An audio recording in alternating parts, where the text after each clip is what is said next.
শুভ সকাল বন্ধুরা।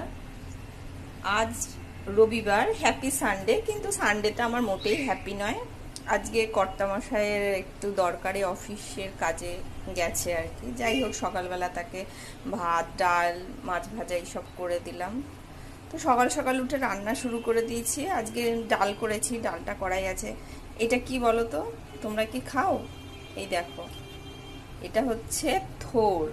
থোর খাওয়া জানো তো? ভীষণ ভালো থোর মোচা, আমার খুব ভালো লাগে। বাজারে উঠলেই মোটামুটি নিয়ে আসে।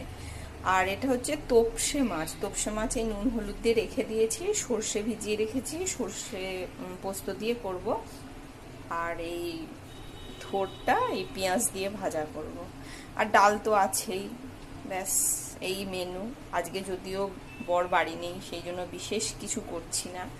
এই রাত্রিরে একটু বেরোনোর কথা আছে। যাই হোক, টাটা।